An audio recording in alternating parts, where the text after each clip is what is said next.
Actuellement média filɛbagaw an ka foli bɛɛ lajɛlen mɔgɔ mɔgɔ bɛ kan su nin waati in na aw dan sɔgɔni ko an bɛ émission dɔɔni kɛnɛ kɔnɔ bi an bɛ studio 600 kɔnɔ Actuellement média la an ye wele bila mɔgɔ min ma bi gonifɔla don Kɔnima Jara yani an ka kuma d'a ma an bɛ foli k'a la fɔlɔ Actuellement média ka émission sayɛlɛma foli a kɛra cité des enfants a n'a ka kalandenw tun bɛ yen u ye foli kɛ k'an na wasa an b'o foli d'a ma ka foli di a kulobiladenw ma ka foli di a kalandenw ma k'u bɛɛ dan sɔgɔni ko an bɛ foli di su fila in gonifɔla bɛɛ ma bi an bɛ Kɔnima ka kɛnɛ kan an bɛna kuma dɔn an ye foli tanuni kɛ mɔgɔ min don mɔgɔ dogolen tɛ nka mɛn da ye mɛn tigila ye Kɔnima Jara i bisimila studio kɔnɔ i bɛ foli tanuni kɛ filɛbaga ni kanubagaw la Kɔnima ye jɔn ye ka bɔ min i sigilen min bi i dan sɔgɔma i dan sɔgɔma i ka a diyara n ye an bɛ donso fo fɔlɔ donso minnu bɔr'u ka denbaya kɔnɔ nin wagatiw la ka b'u ka sigida la nin wagatiw la k'an ka wele kan na mɛn anw ye donso ngɔnɔfɔlaw de ye ka foli k'u la fɔlɔ k'o tantoli k'u la Mayiga ne ye Kɔnima Jara ye ne faso ye Sanankɔrɔba ye mais Ala ye n sigiyɔrɔ bɛɛ Bamakɔ Grand Dugu ma bi i dan sɔgɔni ko ayiwa Kɔnima Jara i Jara i sigilen bɛ Grand Dugu bi mɔgɔ caman b'i fan dɔn Kɔnima Jara ka don gɔnifɔ la fo kana se bi ma gɔnifɔ daminɛ kabini karamɔgɔ aw na fɔlɔma nɔfɛ fo kana bila bɔyɔrɔ ka sira kan fo kana bɔ la bi i bɛ mɔgɔw kalan gɔni na bi kalandenw caman b'i bolo Mali kɔnɔ gɔnifɔ nana sira minnu fɛ yala yani an ka da don e tun bɛ se k'an ka donsobaw bisimila fɔlɔ n'o ye communicati donso ye ka sababu kɛ studio bɛ communicati la communicati donso kelenw nana Jikɔrɔni Solo bisimila yan studio kɔnɔna la an ye studio kalifaw la ka Actuellement média bɛɛ kalifaw la ka to forokobilen tun bɛ kɛnɛ kan an bɛ o kɛnɛ kelen kan tuguni u nana wulila ka na fɔ k'u bɛna bisimila kɛ parce que gɔnifɔla bɛɛ ye kelen bolo Kɔnima Jara wulila ka na a bɛ n'a fɔ olu wulila donc an b'o kɛnɛ kan n bɛ fɛ i ka gɔni ta ka forokobilen n'a ka jama k'u bisimila communicati donsoba bagan fotigi an b'u bɛɛ fo k'u bɛɛ dan sɔgɔni ko an kɛnɛ kɔnɔna la i dan sɔgɔ e diyara n ye e dan sɔgɔni ko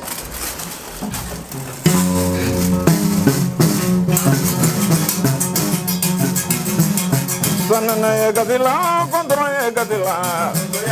kɔndɔrɔn ye gadila mane mureda gadebe donsoya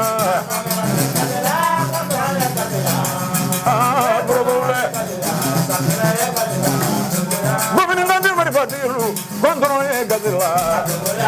kɔndɔrɔn bɛ gadebe mane mureda gadebe donsoya Bamakɔ donsoya manugo Jamoko Salengo Jikɔrɔni sanana ye gadila kɔndɔrɔn bɛ gadebe mane mureda gadebe donsoya Govinda donsoya nganora Horoku wulila jama kɔndɔrɔn bɛ gadebe kɔndɔrɔn ye gadila mane mureda gadebe donsoya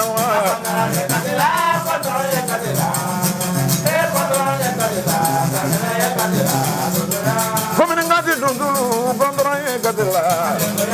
kɔndɔrɔn bɛ gadebe sanana bɛ gadebe donsoya a fotigi bi ko makɛ Siribe Bukari Salengo ala telona kɔndɔrɔn ye gadila kɔndɔrɔn bɛ gadebe sanana bɛ gadebe donsoya Bamakɔ donsoya ngangamire donso bile ɲɔgɔn kɔ kuma min na kɔndɔrɔn ye gadila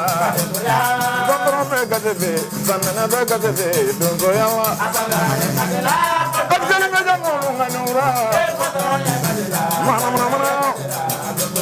donso ye janfa jugu min na kɔndɔrɔn bɛ gadebe kɔndɔrɔn bɛ gadebe mane muri bɛ gadeya donsoya Bamakɔ donsoya ŋamire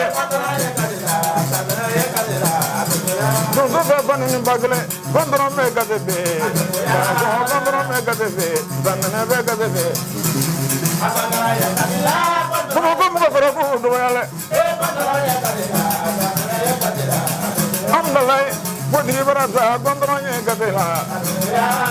fotigi den Birama mane muri bɛ gadebe donsoya la kɔndɔrɔn bɛ gadela sanana bɛ gadebe i dan sɔgɔni ko Kɔnima Jara an bɛ foli d'i ma foli ya kalandenw bɛɛ ma nin ye a n'a ye a ka an nɔkamɔgɔw bisimila kan ye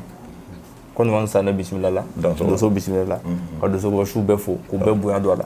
i danso ko kamo kon ma ntanga émission folo émission do temena yaki la ni ngallo kala o tambali i bena ke mo do shen folo ke kuma la émission kon la be fe goni ya tami ka temena sa ni fe kana labami c'est-à-dire i goni so chogodi ya kala chogodi joni jombolo fo na laban bi i be goni folo i goni folo bay bi kala ndo bi fina bulu danso ko Simone Jarane on te gono fola baw ya kalan de onye e bi baro la en tant que ni karamo be bolola e bi kalam blonde kono mogo e bi ko masro e ba masro sra do de fe o iti bo sans fe kachon do zongone fla ne ngonen kala mogo men bulo o ye karamo arna o ne boyro e krangran nyala do so munon tigilen fla ne karamo ke daka wuli trik sebe ba kiyeno nonga cekoroba ala ka hinala cemogo dumbiya dan so sa dondo temena cemogo dumbiya tumbe boa sena paraji koronia katanga ngono ko rola sugoni ko ngoni blara be segin kana asena kaso tan so o ba soro barka be don so yalla cuguya mina o ya soro don so bi fakele ne bakele na cuguya mina akadi an fananye ali sa don so ka an fanan don so ka do dakelen fete ka bo dakelen fete dan so ne ko ne kramo kete ambi cemogo dum ya fanante balola nen cemogo dum ya ko fana wulla ka on fana segeran kungo la o ba yira bamanon be kuma do fo ko ni fa sara ka ni cewo ceto nyogon fe jela e fa salen ko e no man nyogon kan fo ki kara fajugu de i fa mana sa ka sura ni cewo ceto nyogon kan fo i fa salen ko e no mana ke je nyogon mai ki kara fajugu de donc ne misaliya ye ka foli ke jikoro ne donso la folo ne donso ngonen kala arna fe bugune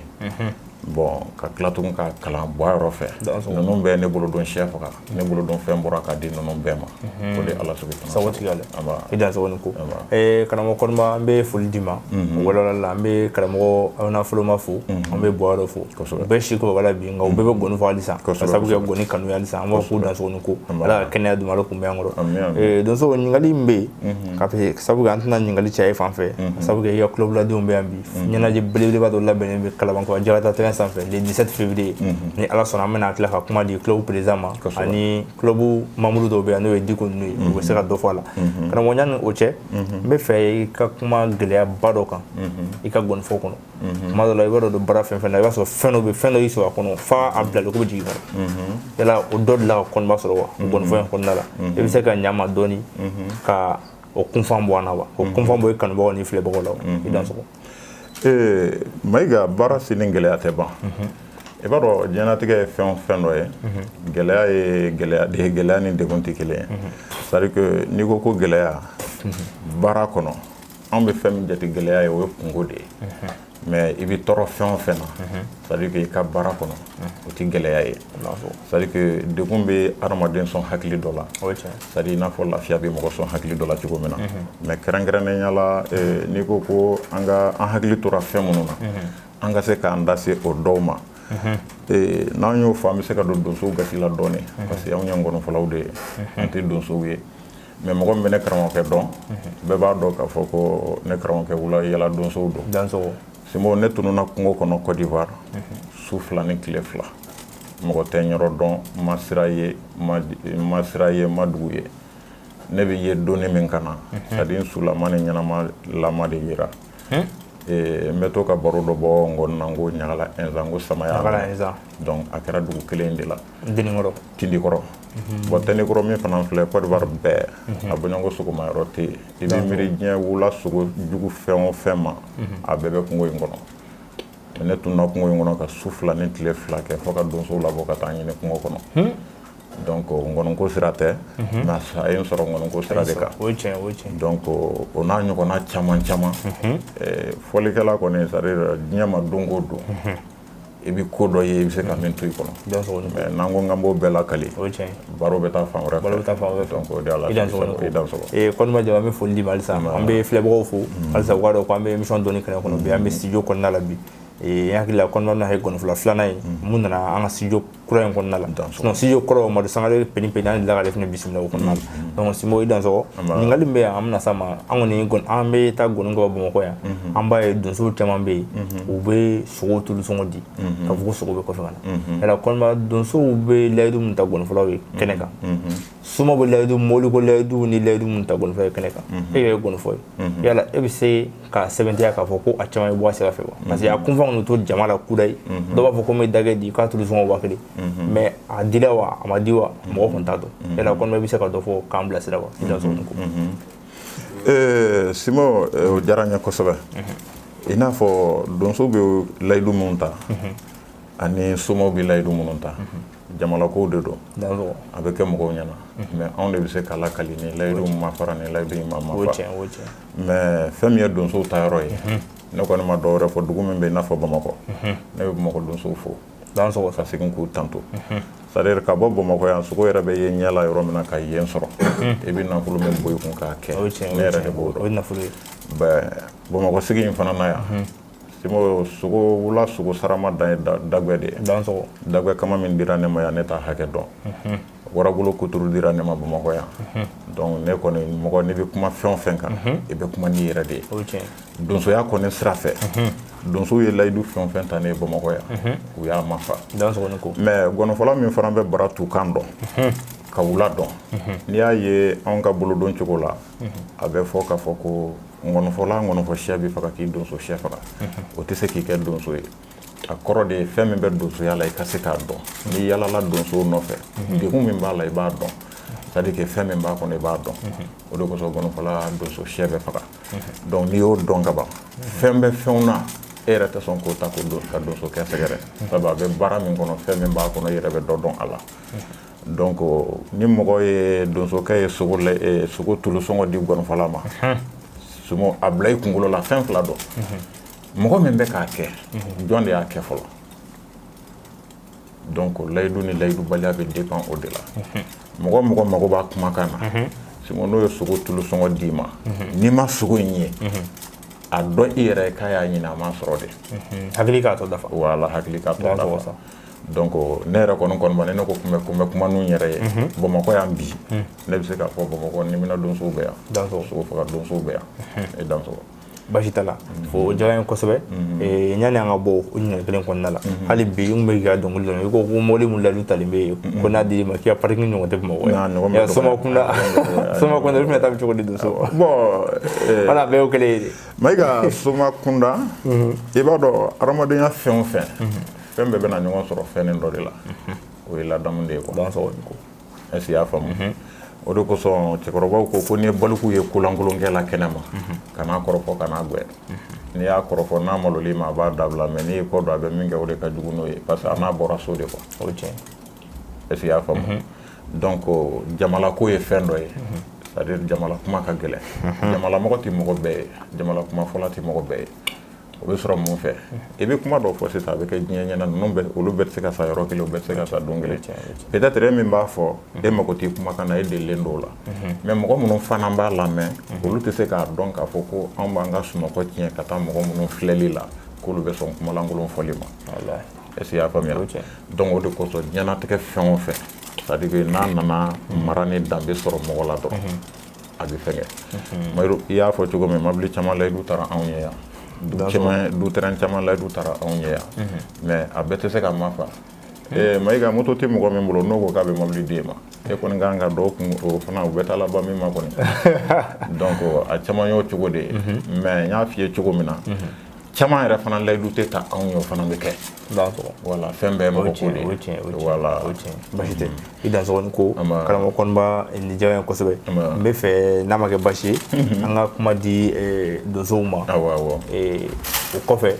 an bɛ kuma di club kɔnɔna ma olu fana folikan ni dantigɛlikan b'u bolo ani kibaruya b'u bolo k'a lase diɲɛ mɔgɔ ma détail mun di an bɛ tila ka segin n'a ɲininkali ka na e fan fɛ n'o de kɛ basi ye to basi foyi t'a la basi foyi t'a la i Dansɔgɔ ne bɛ Koniba fo Dansɔgɔ Koniba parce que mun fɔla ɲɛnama don mais ne b'a ka fɔliw caman lamɛn mais a ni ne kɛ ɲɔgɔn ye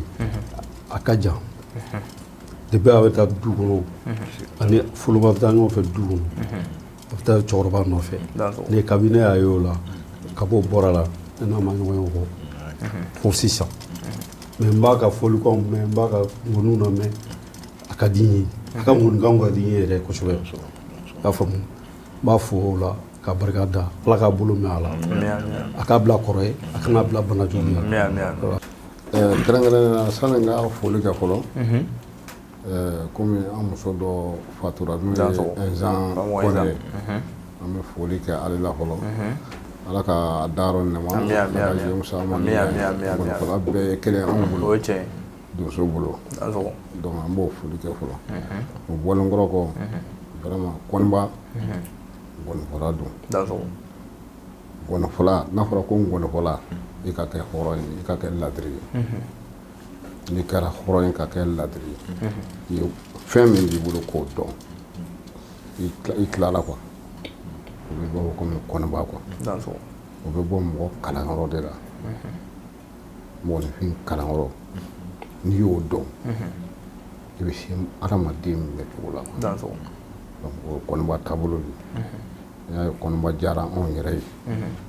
Kɔniba ka ɲɛnajɛ foyi tɛ yen hali n'a kɛra woro mɔrɔsɔ ye Kulubali min filɛ nin Kulubali bɛ taa ka taa woro d'a ma a dɔw yɛrɛ b'a sɔrɔ an occupé len don an tɛ taa mɛ a tɛ décourager vraiment o ye mɔgɔninfinya de ye donc ne kɔni b'o foli di Kɔniba ma kɛrɛnkɛrɛnnenya la an ka foli b'a ye toujours nkɔni min b'a bolo a k'a bila kɔrɔ ye a kana bila banajugu ye kɛrɛnkɛrɛnnenya la e Mayiga min filɛ ni baarakɛɲɔgɔn ka foli da aw bɛɛ lajɛlen ma ka foli di acteur média baarakɛla bɛɛ lajɛlen ma denmisɛnnin tigɛ ko duman a bɛ maakɔrɔba dɛgɛ nɔɔni donc an ka foli b'i ye kosɛbɛ o bɔlen kɔrɔ kɔ an ka communicateur donsoba n'o Burama Fɔtigi Kulubali ka foli di a n'a ka donsoba bɛɛ lajɛlen ma Bamakɔ donsoba fɛn fɛn bɛ yen ka foli d'a bɛɛ lajɛlen ma kɔrɔfɔw kɔni bɛ ne fɛ o ye k'a lase jama ma k'a lase Kɔniba ka kulobuladenw fɛnɛ ka foli d'u ma kosɛbɛ parce que n'i y'a mɛn ko Kɔniba bi olu de fɛnɛ cɛsirilen don Kɔniba kɔ Kɔniba sen dɔn u sen dɔn donc vraiment an bɛ foli di Kulubali n'a ka jama fɛnɛ ma hakɛto b'a la salala dagɛ an bɛ foli di acteur média filɛbaga bɛɛ ma an kun y'a fɔ k'a fɔ ko Kɔniba Jara ka kulobuladenw bɛ yan nɔ an bɛna kuma d'u fɛnɛ ma ɲɛnajɛ belebeleba dɔ labɛnnen bɛ n'o ye club ka sanyɛlɛma fɔli ye Kɔniba ani a ka kalandenw b'a ɲɛnamaya Jagata terrain sanfɛ Kalabankura an bɛna kuma di Modibo Kulubali ma an b'a fɔ ma ko Van ale ye club président ye donc a bɛ foli kɛ ka tanuni kɛ ɲɛnajɛ a bɛna kɛ don jumɛn a bɛ kɛ hukumu jumɛn kɔnɔ nin y'a siɲɛ jolinan ye an bɛ kuma di ale ni Diko ma u fila b'a bɔ ɲɔgɔn kɔrɔ donc n'ala sɔnna u donna ye kuma kɔnɔ i Dansokoni ko président Mayiga i Dansokoni ko n ka foli belebele bɛ i yɛrɛ ye n bɛ acteur média ɲɛmɔgɔyaso bɛɛ lajɛlen fo n bɛ Bamakɔ donso den n'a ba fo ka Jikɔrɔni donsow fo kɛnɛ kan yan nɔ Dante Jikɔrɔni donsow la an bɛ yala dɛ an bɛ yala an bɛ donsow matɔgɔma ka somɔgɔw matɔgɔma ni ngɔniko in kama an b'u fo foli belebelew ta ye Mali donso den n'a ba k'a bɛɛ fo Mayiga i ye ɲininka an ka anniversaire ko min hokumu na an ka tɔn ka ca Bamakɔ yan Mali kɔnɔ yan ani jamana kɔ kan donc an ka nin anniversaire nin ye a kɛko sabanan de ye club Kɔniba fɛn fɛn bɛ yen k'a ta Guinée Côte d'Ivoire diaspora Faransi Espagne olu bɛɛ faralen bɛ ɲɔgɔn kan kulu kelen kɔnɔ an b'a fɔ o ma ko diaspora donc an bɛɛ lajɛlen bɛna ɲɔgɔn sɔrɔ yan février kalo tile 17 ka na anniversaire kɛko sabanan kɛ 3e anniversaire o hukumu kɔnɔna na an kɛlen don ka wele bila Mali donso den n'a ba bɛɛ lajɛlen ma diaspora donso den n'a ba bɛɛ lajɛlen a soma bɛɛ lajɛlen a jinɛtigi fɛn fɛn sigilen bɛ kɔrɔlen ko kan wele bilalen don bɛɛ lajɛlen ma donsokɔni fɔ fɛn fɛn bɛ yen a bɛɛ ka foli bi yan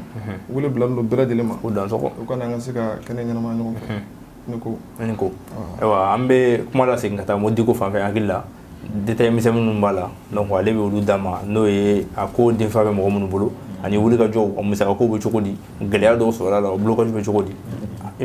a don n'a ye jama labɔ yala club kɔnɔ aw bɛ se jama kɔrɔ wa ok donc ne ye Mamadou Bokari Diko ye commission d'organisation président bon an ka anniversaire nin ye a 3e édition de donc a bɛ kan ka kɛ garantigibu Kalabankura Jakarta terrain a bɛ ka k'o sanfɛla la ni Ala sɔnna ma le 17 février 2023 c'est-à-dire kalo min bɛ ka na o tile 17 tubabu kalo tubabu kalo la donc an ka wulikajɔw kɔni kɔnɔnaw la an donna mɔgɔ caman kan an donna soma caman kan komi an donna donsow fana caman kan ani jinɛtigiw fana caman kan bon o fana kɔfɛ an kɔni kelen fana bɛ ka an b'an profiter ni antenne na donc ka wele bila bɛɛ lajɛlen ma mɔgɔ mɔgɔ sigilen bɛ kɔrɔlen kan tiɲɛ yɛrɛ la kɔni ka d'an ye bɛɛ lajɛlen ka na pour que an ka se ka nin 3e édition in an ka se ka kɛ koba ye bon ɲina 3e édition in an kelen bɛ ka a denfaya ta k'o di Mamadi Sila ma n'o ye anw yɛrɛ ka diaspora club président ye ni Ala sɔnna ma donc a yɛrɛ bɛ kɛnɛ sɔrɔ donc ɲinan ta kɔni 3e édition in a tɛ kɛ basi ye min na bɛ dɛsɛ ayiwa n'i y'a faamu 3e édition in ngɔnifɔla dan tɛ kɔniba ye ngɔnifɔla bɛɛ wele ninnu mɔgɔ mɔgɔ sen bɛna se ka se kɛnɛ kan n'Ala sɔnna temps bɛ d'i ma i ka fɔli kɛ k'i ka dusumandiya yira ka ɲɛsin club ma ani ka ɲɛsin donso bɛɛ lajɛlen ma ko a denfaya bɛ Ahmed Sila bolo Ahmed Sila an ka foli b'a ye a sabu kɛ hali an ka émission tɛmɛnen an ka anniversaire tɛmɛnen n'o ye Actuel Media ka sanni anniversaire a ye 5000 ci k'a fɔ k'an k'o don ji la ka di donsow ma donc k'a dansɔgɔnin ko an b'a fo n'Ala sɔnna Ala k'an si jɔ ka kɛnɛya di ka bɛn le 17 ma donsow yala komi jamana kow ka ca sisan yala ɲinan san 3 anniversaire a kɛlen bɛ ka bila hukumu dɔ kɔnɔ hukumu min ni jamanaden bɛɛ bɛ yɛrɛ a kɔnɔ walima ɲɛmɔgɔ bɛɛ bɛ yɛrɛ a kɔnɔ. Bon, comme on yɛrɛ depuis jamana perturbera dɔɔni an bɛ ka ye an bɛ ka an ka yɛrɛma hɔrɔnya sɔrɔ an bɛ ka bɔ jɔnya dɔw kɔnɔna la donc an kelen bɛ ka nin 3e édition in fana ta donc k'a don disons ka a bila thème dɔ kɔnɔna la ni o bɛ maliyɛnden bɛɛ concerné ni o ye souveraineté ye. Voilà, donc c'est placé sous le thème de la souveraineté qu'on a. De la souveraineté nationale. Voilà, de la souveraineté nationale. D'accord, voilà. Merci beaucoup. Idiko, dansoko aniko ni ku ye donso communiquer donso ko la sele boyama se kan yeshi konba ma na ka kalandenw ni ku ye club konba fana ka la sele ni o ye ɲɛnajɛ min bɛ ka labɛn u bolo n'o ye le 17 ye n'Ala sɔnna an bɛɛ bɛ y'a kɛnɛ kan a don a denfaya bɛ Ahmed Sila bolo n'a sigilen bɛ Faransi nin waati in na Ala ka voyage nɔgɔya ka se ka na an ɲuman sɔrɔ yan nɔ k'a dansɔgɔ kan ko karamɔgɔ Forogobilen da sera kuma dɔ ma an bɛ fɛ ka to émission laban na nka t'an bali an da fara kan ka dusuma kasa kɛ ka ɲɛsin karamɔgɔ Inzan Kɔnɛ ma kunna sini hakili la walima samedi don de don a ka ntanyani kuma fɔra an ye donc émission ma kɛ ale ka banni kɔfɛ fɔlɔ nin tɛ fɛ karamɔgɔ Kɔnba côté Bali Gɔnifɔla la émission kuncɛtɔ émission laban na ka su bilasira fɔli dɔ kɛ ka ɲɛsin ta an k'o kɛ tasibila ka ɲɛsin karamɔgɔ Inzan ma ɲani k'o se an bɛ dugawu kɛ Ala ka hinɛ a su la a taga ka dumi ta ko Ala ka barika don a la kalanden minnu bɛ Ala ka barika don u la Ala k'an to ɲɔgɔn ye Ala sɔnna i dansɔgɔnin ko Sinbo an bɛna don an ka gɔnifɔ ɲininkali kɔnɔna la halisa an b'a ye gɔnifɔlaw ka ca jamana kɔnɔ bi mɔgɔ dɔw b'a fɔ ko fadenya bɛ gɔnifɔlaw ni ɲɔgɔn cɛ bon fadenya ma jugu nka fadenya mana kɛ cogo sugu dɔ la i b'a sɔrɔ o cɛ man ɲi sinon Kɔniba ye nin kɛ n fana ka nin kɛ hakili la juguman t'o la est ce que gɛlɛya dɔ bɛ Kɔniba ni gɔnifɔla dɔw cɛ wa gɛlɛya bɛ Mali gɔnifɔla dɔw ni ɲɔgɔn cɛ Kɔniba bɛ mun kalama wa i dansɔgɔnin ko nin diyara n ye Mayiga ni i bɛ fɛn o fɛn kɔnɔ n'i ko k'i t'o ɲɛdɔn o b'a jira k'a fɔ i b'o kɛrɛfɛ de t'o kɔnɔ n'i y'a jate minɛ Mali gɔnifɔ bɛnbaliya tɛ Mali gɔnifɔw ni ɲɔgɔn cɛ i b'o jate minɛ mun ma c'est à dire i tɛ gɔnifɔla si ye Mali la yan k'a fɔ ko nin ni nin tɛ sigi kɛnɛ kelen kan ka fɔli kɛ o gɔnifɔla tɛ yen bon san o san fɛnkɛ caman bɛ dɔgɔda an gɔnifɔla an bɛɛ bɛ ɲɔgɔn sɔrɔ yen mɔgɔ si ma deli k'a ye fɔlɔ ko mankan wulila fɔlikɛlaw ni ɲɔgɔn cɛ fɔli kɛ kɛnɛ kan donc bɛnbaliya tɛ gɔnifɔlaw ni ɲɔgɔn cɛ bon particulièrement ne yɛrɛ Kɔniba ne bɛ se k'a fɔ Mali kɔnɔ Mali yɛrɛ dɔrɔn tɛ depuis ne ye gɔni tu don min na fo ka na se bi la juguya ma don ne ni gɔnifɔla cɛ zango fadenya est ce que i y'a faamu fadenya ni juguya tɛ kelen ye comme i yɛrɛ filɛ k'a fɔ cogo min na dencɛ dusuma fan o fan c'est à dire bɛɛ bɛ kɛlɛ kɛ ka taa ɲɛ o ye ɲɛtaga fadenya ye mais juguya o ni fɛnkɛ tɛ kelen ye o ye dusukun de ye adamaden dancogo de ye donc bɛnbaliya tɛ ne ni gɔnifɔla ni ɲɔgɔn cɛ fɛn tɛ ne ni gɔnifɔla si cɛ k'a fɔ ko ne b'a fɔ k'a fɔ c'est à dire que n bɛ n da ka miiri nin na nin tɛmɛna nin karisa cɛ walima nin de bɛ nin karisa cɛ bi donc o kɔni o yɔrɔ tɛ ne ni gɔnifɔla cɛ i dansɔgɔ ni ko ayiwa o diyara n ye kosɛbɛ o ye kibaruya duman ye mun bɛ se ka kunfan bɔ mɔgɔ caman na mɔgɔ minnu kun sigilen bɛ n'a ye k'a fɔ ko mali gɔnifɔw tɛ bɛn an b'a ye san o san an bɛ ɲɛnajɛ organiser an b'u wele 2 2 3 3 4 4 Actuellement media b'a kɛ cɛbɛnkɛnɛ b'a kɛ jigiyabulon b'a kɛ sɛmɛdi b'a kɛ hakili an b'a foli di a tɔnden bɛɛ ma k'u bɛɛ dansɔgɔ ni ko studio kɔnɔna la yan bi kɔniba an bɛna n'an ka ɲininkali min ye o de ye donsow donsow ka tɔnw ka ca donso tɔnbaw bɛ yen tɔn belebeleba hakili la 3 walima 4 ɲɔgɔn ye mali kɔnɔ bi donc yala donsow ka tɔn fara ni a dun fɔra ko donsow ka jeli walima donsow muso de ye gɔnifɔw ye yala kɔniba e yɛrɛ yɛlɛkun ye wuli ka jɔ dɔw kɛ walasa donso tɔn fara bɛ se ka dabila donsow ka fara ɲɔgɔn kan ka don da kelen fɛ ka bɔ da kelen fɛ kɔniba e ye dɔ k'a la wa i dansɔgɔ Mayiga nin diyara ne ye kosɛbɛ i b'a ye bamananw bɛ kuma dɔ de fɔ ko ni diɲɛ fɛn o fɛn kunkolo cayara sen bɛ caya quoi o ye tiɲɛ fɛn o fɛn kun mana caya sen bɛ caya ni bi tɛ c'est à dire a bɛ fɔ de ko donsoba n'a fɔra ko donsoba dɔrɔn donso bɛɛ de b'o kɔnɔ bon ni y'a ye n ko i ma n ko ni ko ko kun cayara a sen bɛ caya o kɔrɔ tɛ dɔ wɛrɛ ye donsoya sigilen don fɛn 2 de ma ka sogo faga ka kungo lakana ka so lakana est-ce que i y'a faamu bon donsoya sigila o gakuru 2 in de ma n y'a f'i ye fɔ cogo min na mais an bɛ yɔrɔ min na bi Mayiga marifa bɛ mɔgɔ caman bolo donso tɛ i y'a faamu mɔgɔ marifa bɛ mɔgɔ caman kana u tɛ se k'u siɲɛ donsoya la o de kosɔn bamananw ko k'a fɔ ko ɲama b'a dɔnbaga de sɔrɔ quoi sinon i tɛ ko min la o ɲama t'i sɔrɔ bon n'i ko yala est-ce que anw yɛrɛ fana ye fɛn kɛ a la min ye an jɔyɔrɔw ye Mayiga misi kɔsen tɛ se ka min a ɲɛsen ɲɛ anw bɛ gononko kɔnɔ bi hukumu min kɔnɔ n kɔni ta i kan'a fɔ an b'o yɔrɔ de la bi an karamɔgɔw bɛ balo la u si ma sa fɔlɔ u si ma dɛsɛ fɔlɔ an b'olu de kɔ u ka tagabolo ɲuman fara sira o sira kan an b'olu de nɔfɛ donc an fana sigilen don k'u lajɛ an b'a dɔn fana u bɛ cɛsiri min na a ko la walasa donsoko ka se ka fara ɲɔgɔn kan c'est-à-dire que n'i y'a ye bamananw b'a fɔ ko n'i ye fɛn min ɲalen o ɲatuma mɛnna n'i ye min fana tiɲɛlen o tiɲɛtuma mɛnna c'est-à-dire que mɔgɔ minnu tun ye faninba kelen ye n'i y'a ye bi k'a fɔ k'olu kɔ donna ɲɔgɔn bolo i bɛ taa sɔrɔ fɛn caman de mɛnna dugu ma c'est-à-dire que min tun ma da kɛnɛ kan fɔlɔ donc adamadenw fana kɔ donnen ɲɔgɔn bolo n'i ko k'a fɔ k'i b'olu fara ɲɔgɔn kan c'est-à-dire que o bɛ temps de demander est-ce que i y'a faamu donc ne kɔni ka hakilina na an karamɔgɔw fana bɛ sira min ka donsow ni ɲɔgɔn cɛ ni ala fana ma basi kɛ don dɔ fana bɛ na an b'o kulonkɛ fana sigi k'a fɔ Bamakɔ donsow donna da kelen fɛ ka bɔ da kelen fɛ ayiwa yanni kuma ka taa yɔrɔ jan an bɛ kuma di ma tuguni i ka prestation 2nan kɛ ka donsow fo ka somɔgɔw fo ka kulɔbulɔdenw fo u ye bonya minnu kɛ ani u ye tasibila minnu kɛ ka ɲɛsin kɔniba jara n'a ka kulɔbulɔdenw ma tasibila tɛ mais u ye u dusukun jɛlenya min ta k'a ɲɛsin anw ma donc i b'o bonya segu kula ni kɔni i filɛbaga ni kanubagaw fana ɲɛ b'i la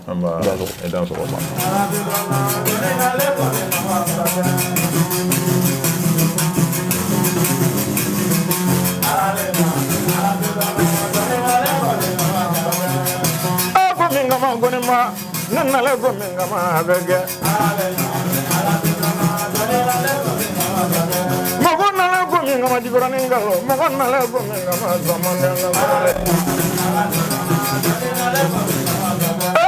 gode go ngama be babolo mogon na go ngama zada go ne mo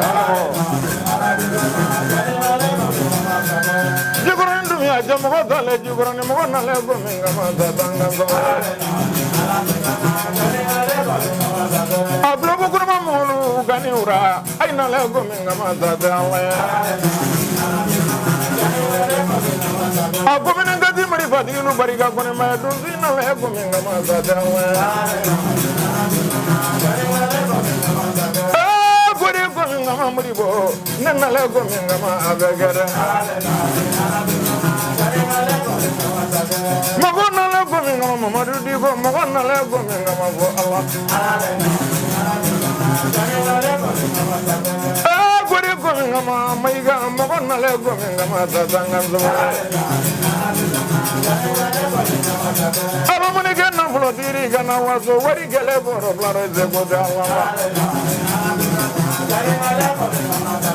kana jigi nemone fokono la gone mala gono na le gominga matatanga zuma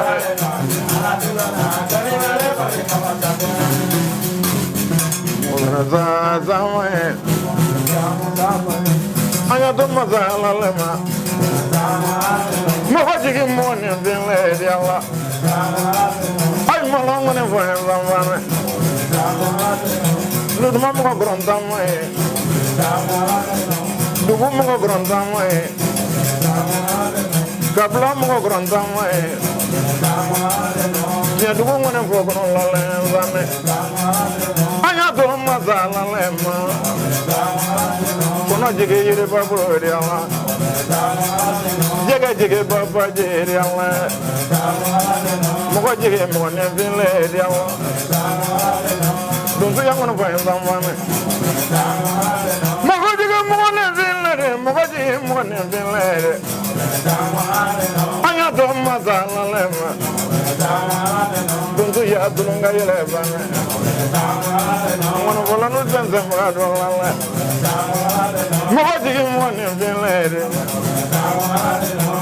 mono wa hanzam tezo mudu ya dunga yele bane dem zanu ya bedere dala dunga wane mo ko jigi mo ne vele ya wa dunga le mo ko sali ko ko no le ma jigoro ne mare fadri ne ora jigoro ne ya dum ya jama ko tezo so ba mo ne fadro wane na la gran no zavana mo ko zali ko bonyo le ma anya ga ngone fo baro le ko ko ba la bo du mo ko gronda mo e eva lu du mo ko gronda mo e kabla mo ko gronda mo e anya do ma za la le ma saya no le za jona jode mo ko jigi mo ne vile ne la grande no ignora ane ya dunu ngayele vane mo do ya bidere la baro vane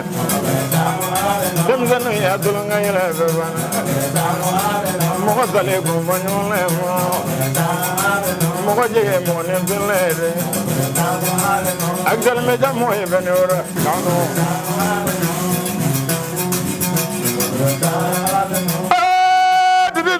Zambirila Giama, Neja, Dobrila Giama, one of our hands on Tezo, Gando. Anona, I bet those are long and the very.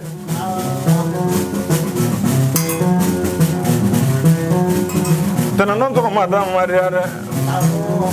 Nebla Legilina, Mirilla, Haganevla, Glenam, and I just don't know.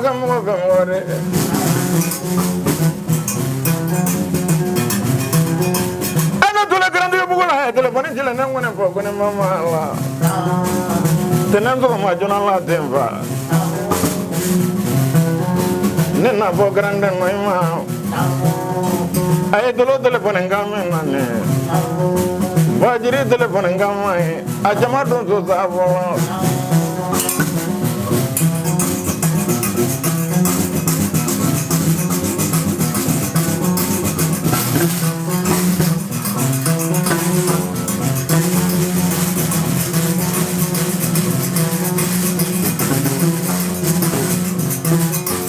Jigorani mari patigi venura saya no le za jona jode Allah nada zara mari patigi lo la jigorone ayam ngone fo kono la le zame nada na nyam ngone fo saya go ada janto buru mo zobre la nya der longelene anga fo mari patigi lo ye Natana nyangono fosa yako aya janto wuro de misero Allah and insan salenka nga insan maba saya mangule fo jomengo saya be ka jugo nga jomengo saya go jugo ba mo kelen za ta dugu ji la mo kelen za to la nola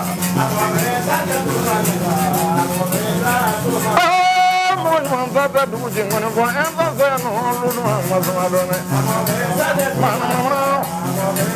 anya dala mo za ta dugu ji mo kelen za to la nola Jibran ndulu mo kelen za ta dugu ji frogole mo za to la nola mo kelen za ta dugu ba ji la mo za to la nola ko baje idan so ko ramo konba amdo ga ko mo enza ala ka hinala yan ko kiti mala ko no ni go tashible ka nyashama ko na ka kala dombe fa hakili bulan du sugumbe an sun kam no kle flan do so amete menanga ngalwe e so abaka sense ka ta ba wala ngalimbe we ko konba amba ni be folla mo ko ya mo chama meta foli ko kasabu ke iga foli macam bu ko ni foli baba nte iga foli macam ko soba kan bo duma kadu wati be ku ye folla yala foli do ya kum bo ko kono mundu ikene be fegi se wala de ka to foli do mo ma walma fendo be ni bo ko do so che foli ko se fa idan so ma ga jaranye idan so ni ko ba comme yere ko ka ba ko ngono fo kon ba ngono fo la bara ngono fo de ba mo non be kuma do de fo c'est-à-dire ni ji mena da ko noko jugu mayga bin noko c'est-à-dire folie e fendo e clone do ambe bolo ala anda bolo dulo nen do ala mais moko munum ta folie ko lu ba fo kam ta tlonga yoro la mais am bolo benna ate tlon yam bolo atsa ko da ante nan tlonga la do ambe la gusi donc de ko so ne ngoni kala hukumun do de kono ni dekum façon doye ni ladilikan façon doye ni blastrali façon doye o ya ira nere la maiga ngone mi se ka for dokun ngone ti fo bara esi ya famo maiga benin ngone manka mo ba fo ngone fo kuma tede benin ngone manka maiga be do fasa demanda bi ibe to soro ko do la sini ni sekere ba fasa effacer ka bu ka fengela ko bo di ma te se ka ke donc o le coson gon fo ye fendo ne kele no ka gon fo krengre maiga ni ne kanu kane ka foli fen kanu ikara donso yo imake donso yo ni mo ma ko konindo ni yongule kon man nanga foli nge maiga ne be ta ke kila wasa ibala ni la ni chugo mina mais karsa be foli la be jonfe abe karsa de fe karsa ni wa bon maiga foli kala yere la gutile ka foli ka wuli quoi oche ya so be nyana tike fen ni barka boto ala ate bo ala dongle abe na donin de sadi mo ma sigini fami mo ma sigini fami ni o ye ko kono ka cheya abe ka talla gusi yorode donc o do koson ne ba préférer ka daka wulinga so ninka ta foli langolon ke mo langolon ye dans ko di ala subi sabo tigale na on te ka famu te parce que on bon ko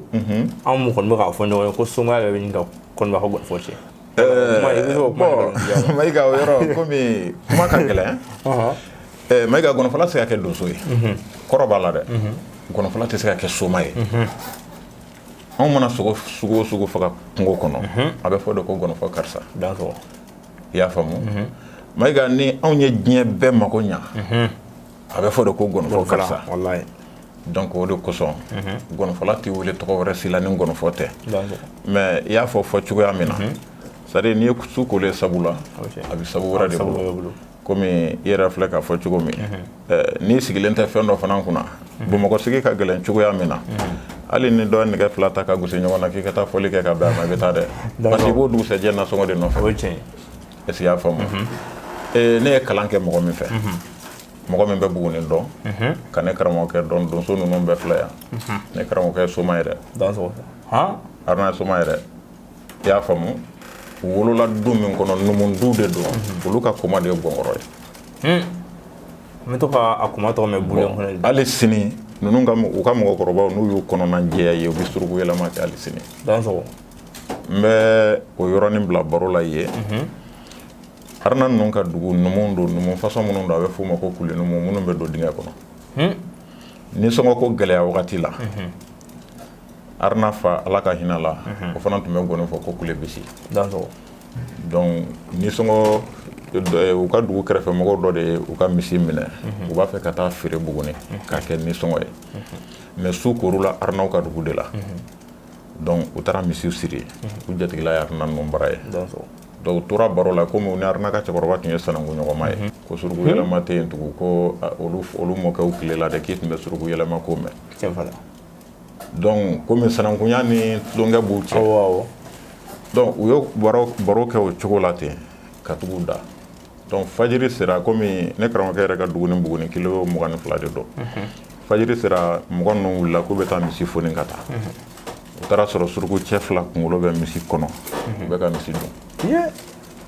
fajiri wagati donc n b'a fɛ k'a f'i ye ne ye kalan kɛ mɔgɔ minnu bolo numu don u balola dɔɔnin de la bon n'a dun fɔra fana k'a fɔ ko i ye kalan kɛ karisa bolo mais i ka kalan tɛ k'a fɔ ngɔnijuru bɛ fɔ tan dɔnkili bɛ da tan dɔrɔn tɛ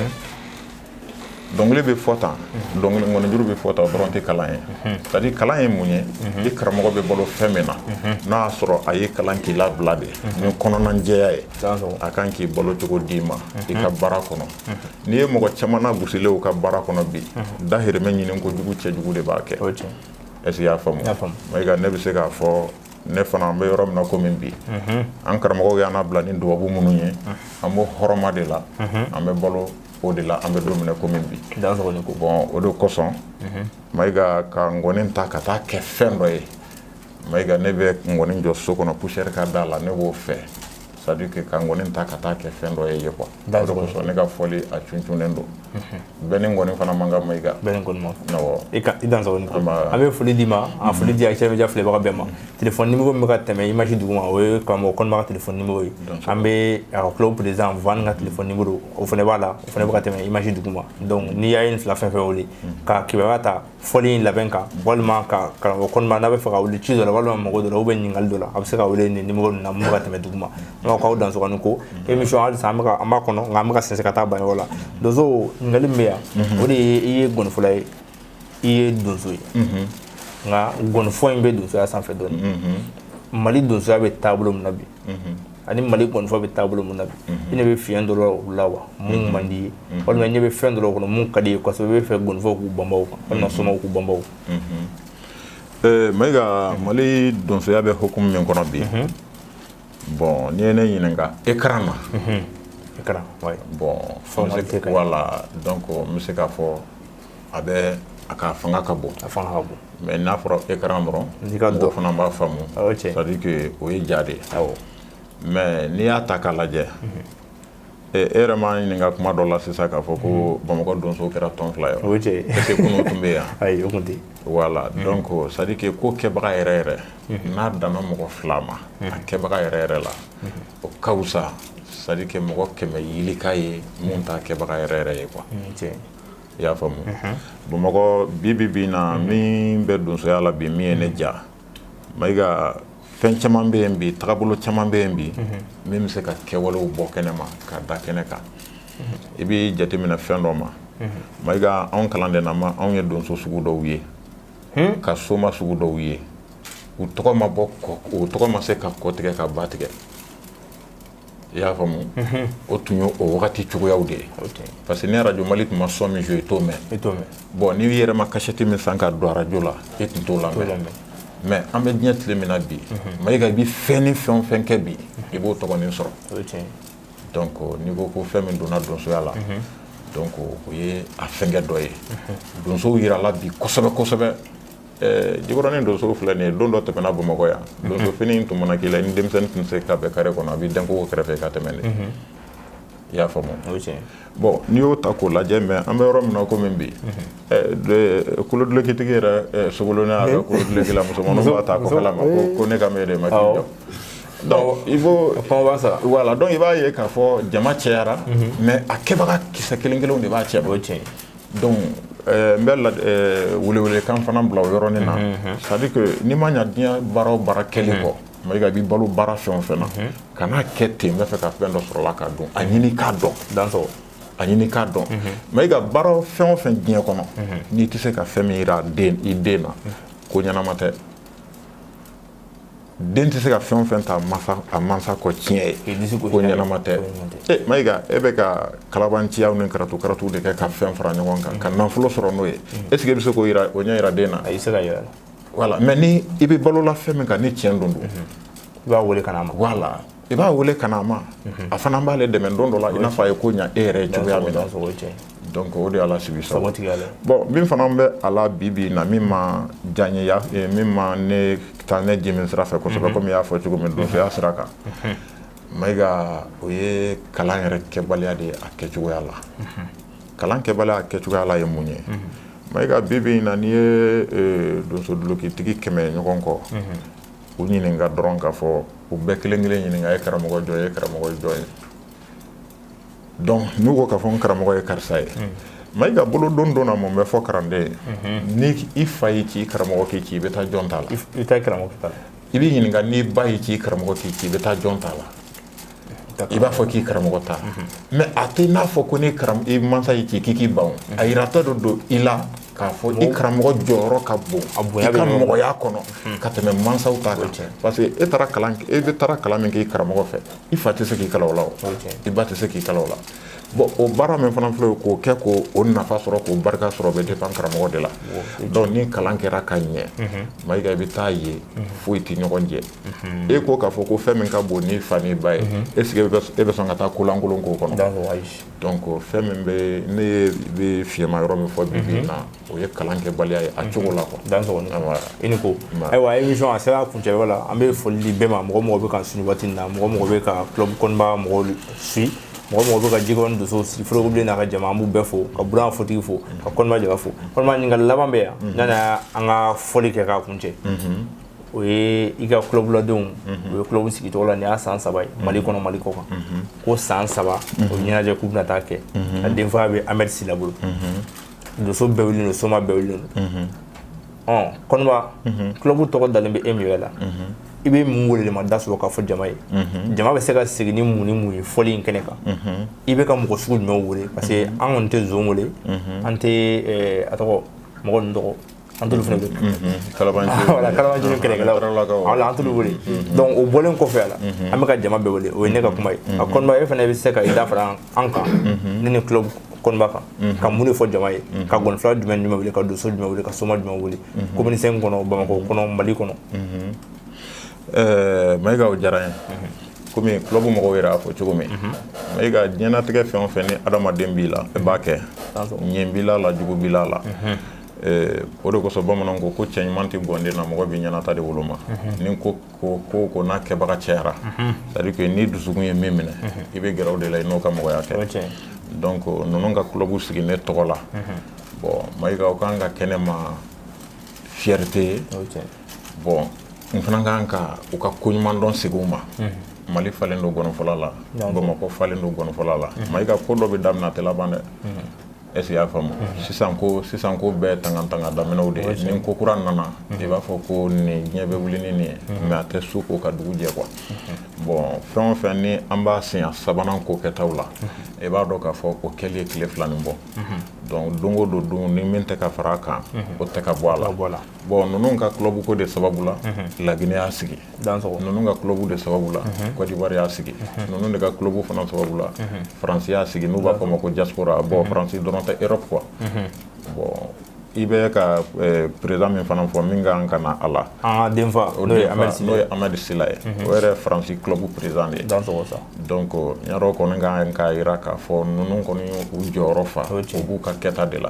mais u bɛ ka kɛ ne min yɛrɛ fana tɔgɔ la n kan k'a dɔn fana k'a fɔ c'est à dire que mɔgɔw don fana c'est à dire que ci wɛrɛ b'u la min tɛ ne ta ye mais u y'o dɔn ka tila k'u sɛbɛ don ne ta in de ma i y'a faamu ne b'o ko ɲuman dɔn foli k'u ye k'o wale ɲuman dɔn foli k'u ye k'a ɲini u fɛ fana halisa mɔgɔ ni mɔgɔ dɔ bɛ sin kelen min aw tɛ kɛ ɲɔgɔn fɛ o ni mɔgɔ min bɛnna bi ka don da kelen fɛ ka bɔ da kelen fɛ aw ŋaniya n'aw kuntilennaw ye kelen ye o de ye fɛ mɔgɔ ye donc min fana ye welewelemada ye donsow ni somaw ni woyimaw ni jinatigiw ni dɔnnikɛla yɛrɛ fa o fana sa bon an kɔni ko in daminɛlen tile kana se bi la an y'a ɲini gɔni kanubaga bɛɛ lajɛlen fɛ i kɛra donso i ma kɛ donso ye o n'i ye gɔni kanu an b'a ɲini bɛɛ lajɛlen fɛ bɛɛ k'i sen sɔrɔ ka se nin kɛnɛ kan donc donsow fana welelen don Bamakɔ yan Bamakɔ dafɛlaw la Mali kɔnɔ Mali kɔ kan donsow welelen don an dɔnbaga bɛ yɔrɔ o yɔrɔ an kɔni kɛlen don ka ci lase a bɛɛ lajɛlen ma parce que gɔnifɔla kungo o ye donsow kungo de ye n'i y'a mɛn a bɛ fɔ ko gɔnifɔla muso ye donsow muso ye gɔnifɔla ye o sijɛba ye bɛɛ t'o kɔrɔ dɔn est-ce que y'a faamu donc ni fɛn o fɛn sigira anw tɔgɔ la o ma sigi anw tɔgɔ la o sigira donsow de tɔgɔ la bon ni dun ko donsow fana soma bɔra donso de kɔnɔ est-ce que y'a faamuya donc ni donsow welela ko o ko la somaw fana welela an fana kɛrɛnkɛrɛnnenya la an kɛlen don ka ci bila soma bɛɛ fana ma an yalala ka sa caman ma ka woro da caman ma donc ne kɔni bɛ wele kan min di dɔrɔn don o don ko tɛ nin ye wagati bɛɛ ko tɛ nin ye san o san siɲɛ kelen de don bon k'a ɲini ngɔni kanubaga bɛɛ lajɛlen fɛ mɔgɔ dɔ ye donso ngɔni kanu c'est-à-dire que ngɔni ko man di mɔgɔ dɔ ye peut-être kɔnɔba yɛrɛ ka ko ka d'o ye kɔnɔba yɛrɛ ka ko man di mɔgɔ dɔ ye i b'a sɔrɔ ngɔni ko fana ka d'o ye donc k'a ɲini bɛɛ lajɛlen fɛ nin don kelen min filɛ vraiment an ka jɛ an ka taa kɛnɛ in ɲɛnamaya ɲɔgɔn fɛ ngɔnifɔla kungo ni donso wulila su an bɛ wuli n'u wulila tile an bɛ wuli ni soma wulila su an bɛ wuli n'u wulila tile an bɛ wuli n'a fɔra n'an kungo fana sera n'u ma y'a kɛnɛ kan a fana an bɛ jigin dɔɔnin donc o de y'a lasago i sago ka wele kan se bɛɛ lajɛlen ma nin don kelen kɔni an jigi bɛ bɛɛ kan ayiwa nin ye émission sera kuncɛyɔrɔ la n bɛ foli di bɛɛ ma mɔgɔ mɔgɔ bɛ kan suit o kɔni an bɛ fɛ i ka folikan laban kɛ an ka plateau in sanfɛ ka ɲɛsin filɛbagaw ma ka ɲɛsin donsow ma ka ɲɛsin kulobuladenw ma ka ɲɛsin maliyɛn bɛɛ lajɛlen ma o kɔfɛ an bɛ sɔrɔ sisan ka gɔni kɛ miniti 3 o ye dɔnkilidɔnnaw kɛ an ka kɛnɛ wolo kan i dansɔgɔni ko bon Mayiga ne ka foli laban kɛrɛnkɛrɛnnenya la komi i y'a fɔ cogo min kuma daminɛna ni kuma min ye Mayiga an bɛ fɛn o fɛn na foyi banbali tɛ yen an bɛ gɔnifɔla caman tɔgɔ fɔ an ma buramaw ye an ma sabɛw ye foyi banbali tɛ yen quoi an fɔli kɛ ɲɔgɔn an'an ko kɛ ɲɔgɔn n'o ye ɛnzan ye a miniji dɔgɔyara an bɛ tasi bila k'a ye ka foli kɛ n'a kɔ fana ye Ala ka yafa ma Ala ka dayɔrɔ suma Ala ka fara silamɛsuw kan Ala ka yen saya ma ni ya ka saya kama lafiya Ala ka kaburu kama nɔrɔ ye Ala ka meleke ɲuman sigi a kunna an yɛrɛ bɛ taa jɛ kiti min ma Ala ka o nɔgɔya fura foyi tɛ saya la ni limaniya tɛ Ala ka limaniya d'a kɔ ma donc o kɔni ye ne ka foli ye ka communiquer donsow fana fo n y'o de f'i ye Mayiga mɔgɔ ye ni mɔgɔ dɔ fa bi jɛ i ni den tɛ jɛ dɛ bon communiquer donsow Mayiga vraiment ne tɛ se k'u labila adamaden dɔwɛrɛ si man jugu ko fitiriwaleya dɔwɛrɛ man jugu muso fɔlɔ fa tɔgɔ tɛ n kɔnɔ o ka jugu fitiriwaleya bɛɛ ye dɛ an bɛ diɲɛ yɔrɔ o yɔrɔ ni ne ka woro sera ninnu ma wallahi u bɛ wuli ka taa Bamakɔ ka bɔ i ka so ka taa gɔni kɔrɔ dɔrɔn a tɛ taa dépense kɔ kɔnɔ dun ko tɛ ɲɛ bɛ taa jugu so sen tɛ jɔ jugu so quoi o foli k'u la ka filɛli jama bɛɛ lajɛlen fo k'an yɛrɛ ka kalandenw fana fo donc dakuruɲa laban min bɛ ne bolo o y'o ye i dansɔgɔni ko ayiwa an bɛ foli d'i ma i ka kalandenw wulila ka na an ka wele jaabi fo studio kɔnɔ bi ka sabu kɛ salon émission an y'a kɛ du kɔnɔ i fɛ yen nɔ ɲinata an y'a décidé i fana ka kalandenw ka na i fana ka na an sigiyɔrɔ ye k'an kɛyɔrɔ ye k'an ka studio ye donc k'an yɛrɛ kalifa i la k'an yɛrɛ kalifa donso den n'a ba la Koniba an bɛ kuma di i bɛ gɔni kɛ ka kɛnɛ kuncɛ ni donsow ka jɛ ye ani ni club mɔgɔw ka jɛ ye Van voilà aw bonya b'a la aw dansɔgɔni ko ma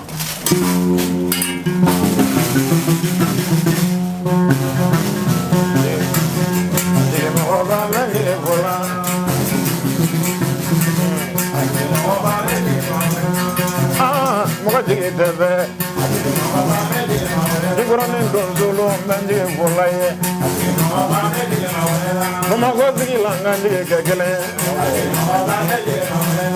kalanden mɔgɔ jigi tɛ bɛ yan wa fulabu kɔnɔ ma mɔgɔ lɔn n bɛ n jigi fɔla ye Mali donso mɔgɔ jigi tɛ bɛ yan wa kalanden mɔgɔ jigi tɛ bɛ Bamakɔ mɔni fɔ kɛnɛ ka kana jigi kɛ bɛ yan la a ɲɛ tɛ kojugu bamani dɔrɔn min bɛ jigi lɔn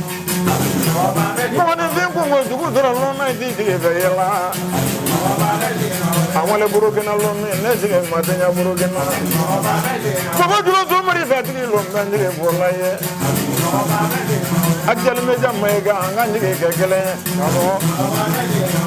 ye to Bamakɔ yan ne jigi tɛ diɲɛ dɛ mɔgɔ jigi tɛ bɛ yan wa lagine andi makare awala nya goro wari te kam ngela ngani mate nya goro wari mone fi ko mo jugo dro lo na ti jige be yela ni go go jugo ba mani dro lo me be jige lo lo le club mo lo mo jige te be club mo nye franzi men jige ke aye club mo nye lagine men jige bola ye club mo nye goro wari men jige bola Baba Gomari Fatri Lumbandi, Voya Barega Baba Gomadino, Mogadi Deve Allah Mogadi Deve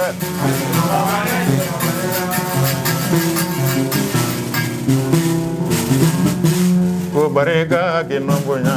Go Barega, Inomoya, Gigoran and Dundula, Barega Canona.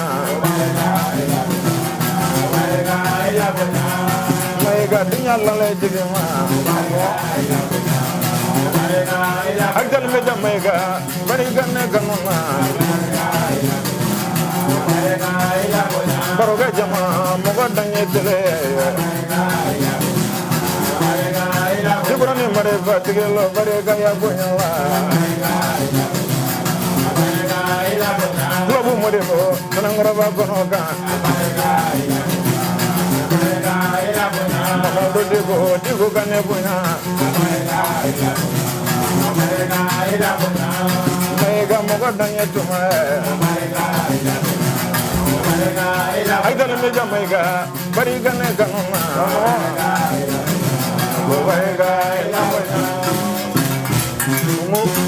dans on va kanula ala kan tunu way ala ka jessinsi be fuldi be ma fongo aw kambe le 17 février kalaban kura jarata terrain sans fait folie mi le 17 février à partir de 16h en be réunion sur une hôtel le président voilà 16h wati waso bébé non ka wula fla ke ka shufla fna ke fo duguje ka don so ko kambe